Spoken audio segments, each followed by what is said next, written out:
we needs must talk about Roma now. We've teed it up already.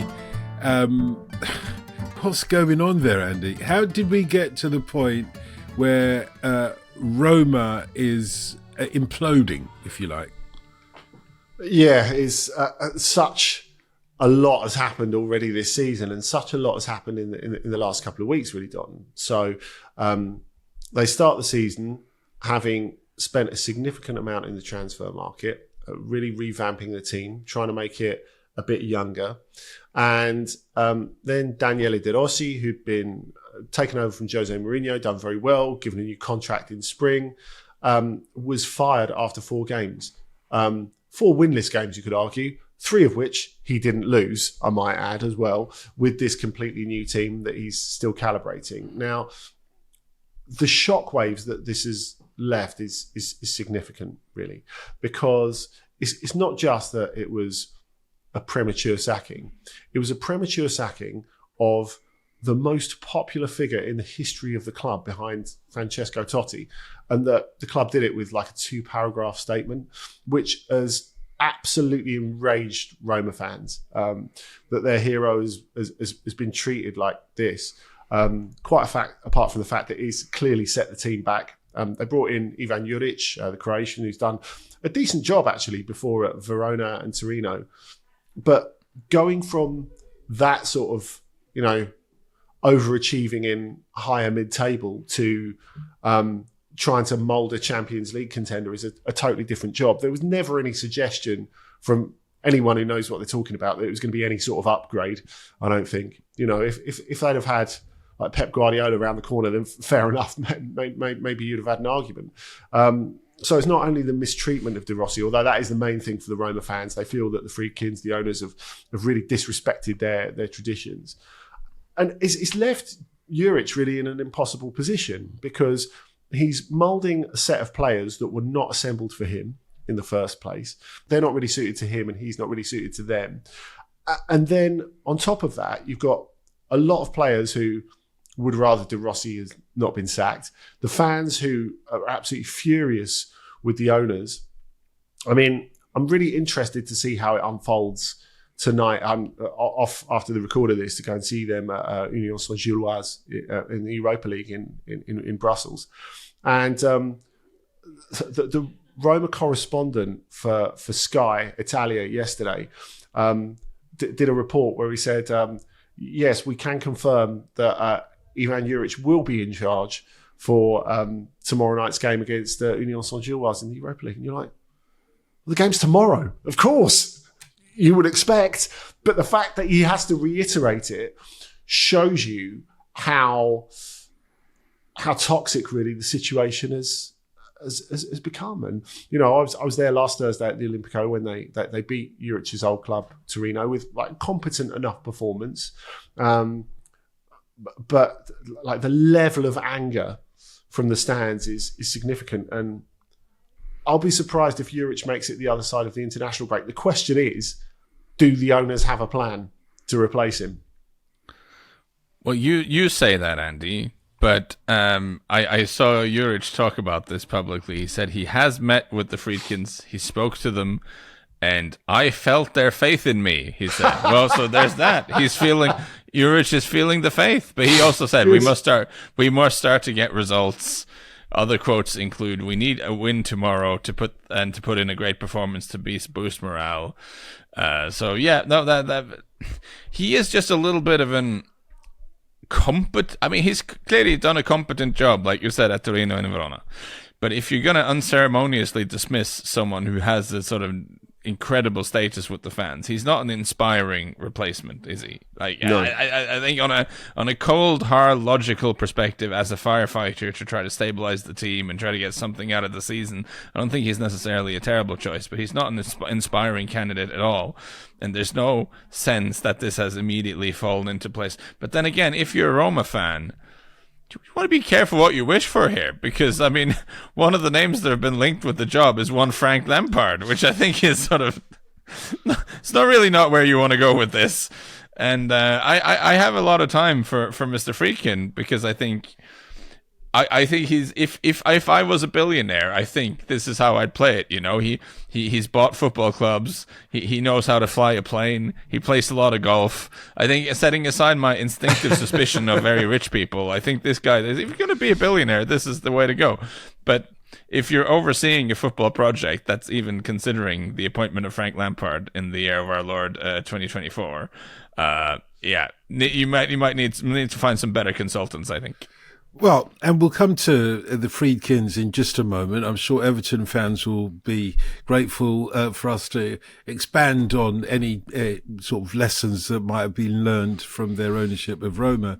But I read Nicky Bandini's piece in The Guardian, and I felt really sorry for Ivan Juric, because she compared his being out of favour, to say the least, with Romeo and Juliet, because of course he went back to Verona, where he had coached and where he apparently unwisely had suggested was his true home, or his home nevertheless. And you know me, I couldn't resist the Shakespearean analogy. And when she started talking about sticking knives into the back of you, which is more Julius Caesar, to be fair, but I forgive Nicky that. I've forgiven you that, Nicky. I was trying to figure out which of the Romeo and Juliet characters Juric would be, and it has to be somebody who ends up, unfortunately, not alive at the end of it. And it couldn't be Romeo, it couldn't be Juliet, it couldn't be Mercutio, although it would have been interesting if it was Mercutio, and it really couldn't be Tybalt. So I forgot that I think Paris, who is a suitor to Juliet, also perishes in the story, if my memory is correct. At the end of it, he perishes as well. And I suppose Juric, for those who are interested in the Romeo and Juliet analogy that Nicky so elegantly spun in The Guardian earlier this week, will agree with me. I think you're right to go through the minor characters anyway, because that's what Juric is, unfortunately, and that's not a knock on him. No, sure. But where, like at the Olympico last week, he was booed on the touchline, but he wasn't booed nearly as much as the players who are deemed to have been complicit in De Rossi's fall. So Brian Cristante, particularly. Zawewski to a lesser extent, Lorenzo Pellegrini. And, you're talking about the club captain, someone who's Rome born. I can't imagine how hurtful it is to him to be like booed by a full Olympico when you come on. And of course, like Jose Mourinho maybe was slightly responsible for this, because he hinted that he thought Pellegrini had been partly responsible for his sacking as well, and that's why he left behind his little jewel from the Conference League win, because that's why he said he did anyway. So Pellegrini's had a bad rap over the last little while. Not a lot's gone right for him this season. You think of the red card for Italy in the Nations League as well in the game against Belgium.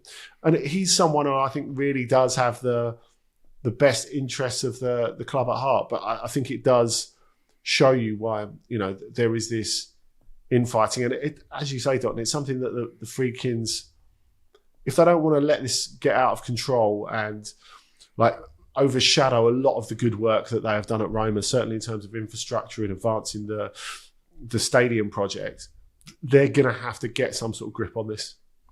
So, Lars, which crumbs then, if I can put it that way, and it's Andy's choice of words, not mine, but which crumbs can Everton fans expect, or which crumbs can they learn from, given the Friedkin situation at Roma? What can they hang on to in hope that it wouldn't be the same at their club that the Friedkins would have learned? You're the friend of the billionaires, aren't you? Yeah, aren't I just? If I was an Everton fan, the thing that would make me optimistic more so than anything is that for all this talk of chaos, the Friedkins have put a lot of money in, and they've put their own money in.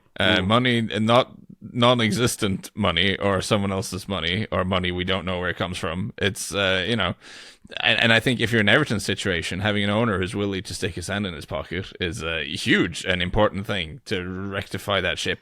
I also just think you will at least get a manager who will come into Everton, and if you're an Everton fan, you might think this club is seemingly cursed to always have problems and it's chaotic and blah blah blah. That they'll come into that on the back of the Roma experience, thinking this seems pretty smooth and ordered and calm. Because Roma always just seems to be on the cusp of total chaos or within a state of total chaos.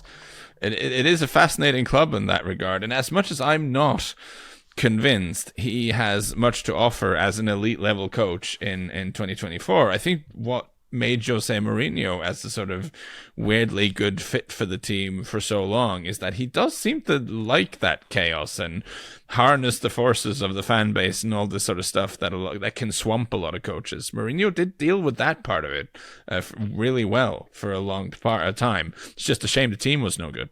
Obviously, the problem with Mourinho really is there are less conspiracies in Rome than Istanbul, so there he's clearly found his true calling. Yes. I think if we're looking at like the Roma and Everton potential link from a distance, just at a football level, funnily enough, I think Ivan Juric would be pretty good for Everton. I mean, he's not for Roma. He's really unsuitable for what they're trying to do.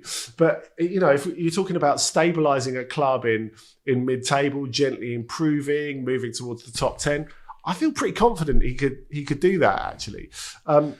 As for what the solution is for Roma, what the real solution would be is to bring back Daniele De Rossi, because they never should have sacked him in the first place. And, of course, he's still on contract.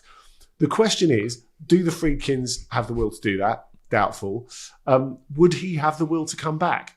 And I think you have to say also doubtful, because you look at Francesco Totti, obviously earlier back pre-Friedkin, when he was sporting director and he felt he had no power and no one listened to him, and he left and he felt so sad that he wouldn't come back to the stadium for a long time, which is heartbreaking, because Totti without Roma without Totti is just not possible. And one of the early, really, victories of the Friedkins is they managed to convince Totti to come regularly to the stadium again. And that's why this sort of misstep in terms of the club's heritage, in terms of what's important to those supporters, is surprising to a certain extent. But look, clearly, it's something that's like way out of control. And they've not even improved they've worsened the sporting picture by doing what they've done as well. So if I can sum up our crumbs of comfort for Everton fans, it sounds like the Friedkins have learnt their lesson with the way that they dealt with Daniele De Rossi. And they won't they haven't. That's the problem. Oh, they haven't. Because I was going to say they won't be dissing Duncan Ferguson in the future. Well, maybe they won't appoint him to begin with. I mean, maybe that's the lesson that's been learned. Don't appoint the sort of club legend within. There was a lesson learned. That was the point. Thank you. If you have a club legend who everyone loves but has an unproven track record as manager, maybe don't put him in charge. Like you're causing trouble for yourself. If you put him in charge, don't sack him after 4 matches when you've given him a contract for a few years. Yeah.